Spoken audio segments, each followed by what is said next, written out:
So everyone, this is what if issei was a kryptonian part 2. So I haven't uploaded in a while. So we go to the town of Kuru. I'm not sure if that's the school name to the town. Leave in the comments if you want to, but I won't read them anyways, not trying to be rude. Just don't really have the attention span to read them all. Next story. The Hudo family was blessed with a beautiful baby girl. But they really wanted a boy. They even bought a bunch of boy clothes and all that. We're just not really expecting a little girl. But something happened. They heard a loud noise in their backyard. They rush out there and they see a pod-like shape. They easily ran over to it, and Issei's father, don't know his name, Mr. Hudo, we'll go with that, says, "Honey, what is that?" And he starts walking up to it. Mrs. Hudo says, "Be careful, honey," while holding. Sorry about that. And Issei, I'm not really sure about the name, but I'm gonna go with Easy. Or Issei. Izzy? Yeah, let's go with Izzy. Holding baby Izzy. That might be kind of a bold name. Not trying to be a gender, like a girl can't have a guy's name, but still. This is Japan we're talking about. I'm not trying to be rude if anyone's Japanese, so I don't really know about your culture, but I don't think that's usually common. Oh, sorry about that. And something opens, and they see a crying little Issei. And they're shocked, because he is about a year older than Izzy. She's a newborn. And Issei's father picks him and says, "Looks like we have a boy now." Issei's mother says, or Miss Hudo says, "Where did he come from?" And he sees a symbol. Mr. Hudo says, "I do not know." And looks at the pod and sees a symbol and says, "I think we have a key." And points at what is that shape? I don't know, but Superman's symbol with the S. Key. And they decided to adopt him. It took a while to legally adopt him since he had no background history.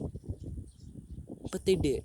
Izzy and Issei got along very easily, and Issei did not have that stupid-ass haircut. But Issei's life was not easy. He could not sleep very well, since he could hear everything through the neighborhood. His hearing was so good he could never sleep. He was always awake, but there was someone that calmed him down. Izzy. She was always, when she was younger, she was always there comforting him and playing with him when they were a lot like babies. It would always keep him calm and keep his powers in check. But it never got easier for him. When he was older, 6 or 5 or 7, his eyes started acting up. He started seeing through walls, people's skin, then through their muscle, then their bones, then straight through them, causing him to overventilate, causing a lot of problems, but Izzy was always there to help him out.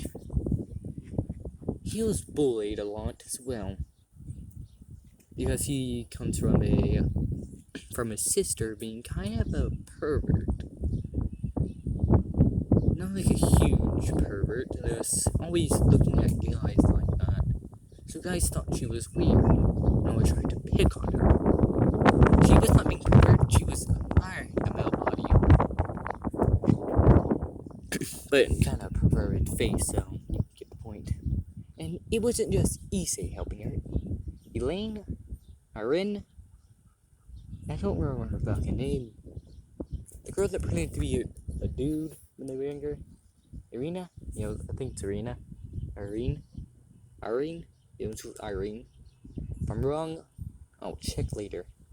Irene would always help protect Izzy.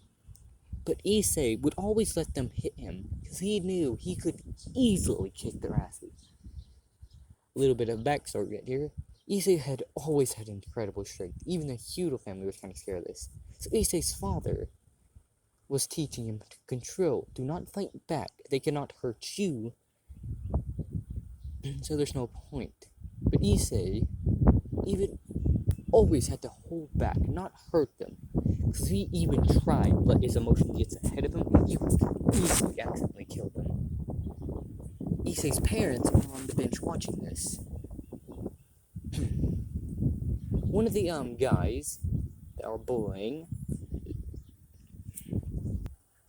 starts bullying Izzy and starts pulling her hair, and she starts crying. Issei gets so mad his eyes start flaring up, completely red, scaring the boys. They get scared, and he yells, says, "Enough! Leave her alone!" Sorry if I'm being quiet. I do not want to look my parents about this. I am underage. And his laser vision is activated. This scares them, and they fall to their on their asses. And one of them that was pulling her hair and says, "Freak!" and Issei starts walking up to them and says, "You want to hurt my sister, huh?" And he starts reeling back his hand.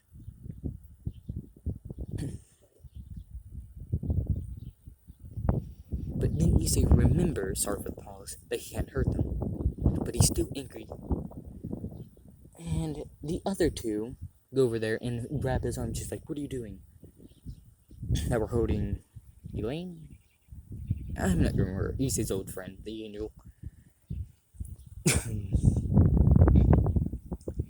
And sort of even was else red. The kid that went on his ass starts punching him in the gut, absolutely doing nothing to Issei, but he's getting madder and his eyes are glowing even brighter. Then Issei's father starts running in. And the kids run, but first push down Issei. The father goes to Mr. Hito, goes to Issei and says, "You're right, son." He's like, "No. I'm so angry," and his eyes keep going brighter and brighter. They know about his vision. They know he's a very special child. And Issei's father says, "Do it in my hand." He says, "What?" "Do it." He puts his hand over Issei's eyes, and Issei just lets it out.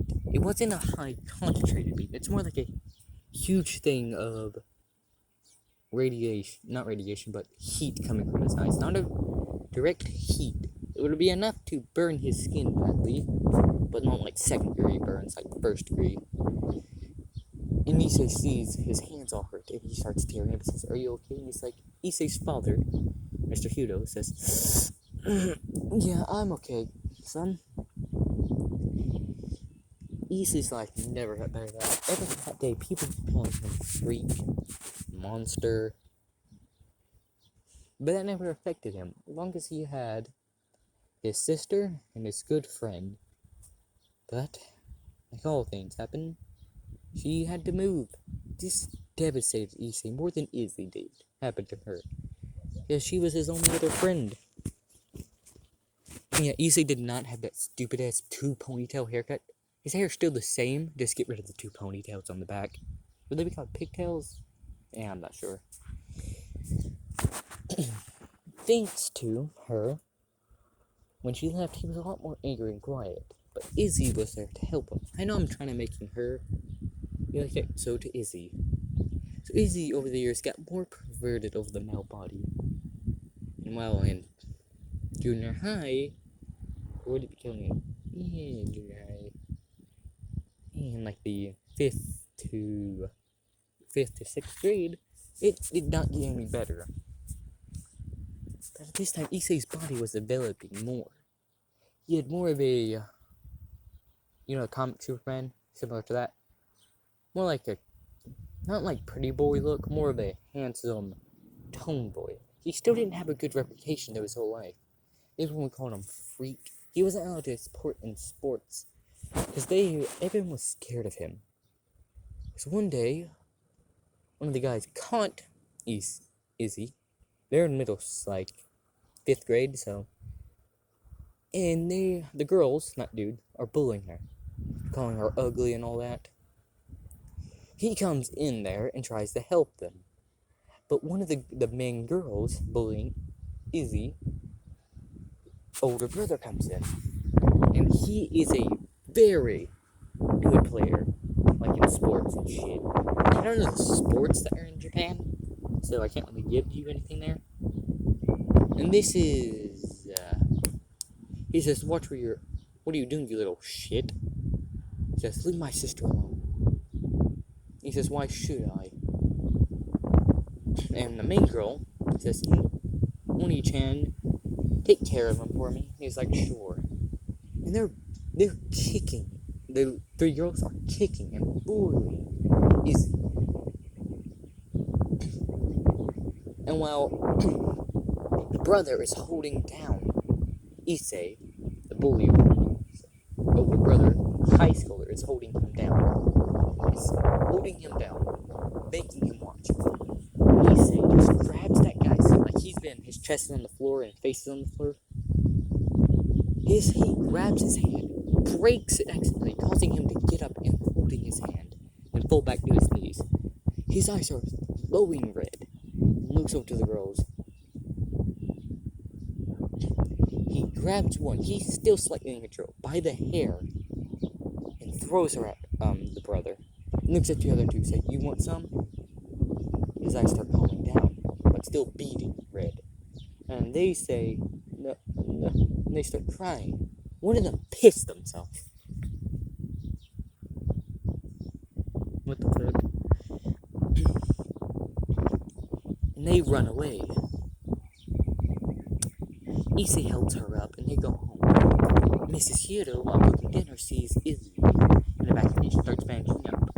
About a day later, they get a call from the principal, the parents that she did that to. Issei gets called there and they ask him to apologize for that. And he has to swallow this.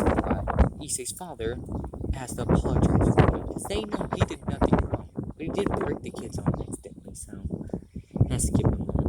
And he even pays a lot of money to not make sure they don't get sued. Issei was devastated by this. To make sure he would never let his emotions get a hang over his strength.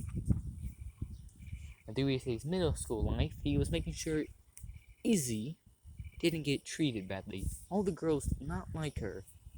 The guys did because, not really, they liked how she looked, but they called her slut, whore, but she's still a virgin. She just picked at guys. And did help, and the reason the girls didn't like her for that, the rumors about her spread about by the dudes and the girls, but she was sleeping around and all that. And also, she would help her two best friends, forgot their names, the other two perverts, to help peek on the girls. So she would get beat up by the Kendo Club, but Issei would always be there to stop them. And they would be wondering why he was doing this. He was still called a freak and all that, because his reputation did not get any better. His monstrous strength is what made him. Kind of hard for the guys to bully him directly. But bullying his sister, they could do. He's a year above them. He's a third year. Wait, at the beginning of the season, was she a first year? No, I think Issei was a second year. Yeah, I think she would be a first year. But that all changed one day. When them two were walking home around the bridge, you see Yuma walks up to him and says, "Can we be friends?" while stuttering. And Issei's kind of shocked with this. A girl that ever wants to be her friend. And Issei is too immature to think otherwise. And instantly says, "Sure." And Yuma says, "Thank you." Issei isn't a pervert. Not a very big pervert. He's more of a closet pervert. Not like a creepy one. It's more like he is perverted like most dudes. It's just he won't bring that shit out. Thanks to his kind and helping nature, even with his weird reputation. And at the time, they're being stalked by Konako. And he hears like a breathing. So he looks right into her direction, and she's shocked he noticed her. But he just looks her straight in the eyes, Issei, and just looks away. He has none of his business while she's doing that. Sorry if I'm being a little quiet. For the past few days, Issei, Yuma, and Izzy been hanging out a lot. Issei's been dropping his guard a lot, and Yuma's been trying to seduce him to make it easier for her to kill him as well. And also get him away from Izzy so she could easily kill her faster. But he wouldn't. He would always stay near them because he didn't fully trust Yuma. Her heartbeat, he could see, like, everything she said, her heartbeat was speeding up, saying that she's lying. Every time she brought up her parents and all that, he would hear it and see it to make sure and tell it she's lying. But Izzy had no idea this was happening at all. Did not feel like she was getting played along. That's why the main reason Issei was there, to make sure she didn't hurt her. And if she did, he'll be there to support or comfort her. Well, everyone, this might have been a short video. Never mind, I'm not going to end it here. But they got divided to have a fun day. They went to the arcade, got some lunch together. But at the end of the day, Issei has been with them, supervising. And they're at the fountain. And Yume says it was fun, and has the bracelet on her hand. And she says,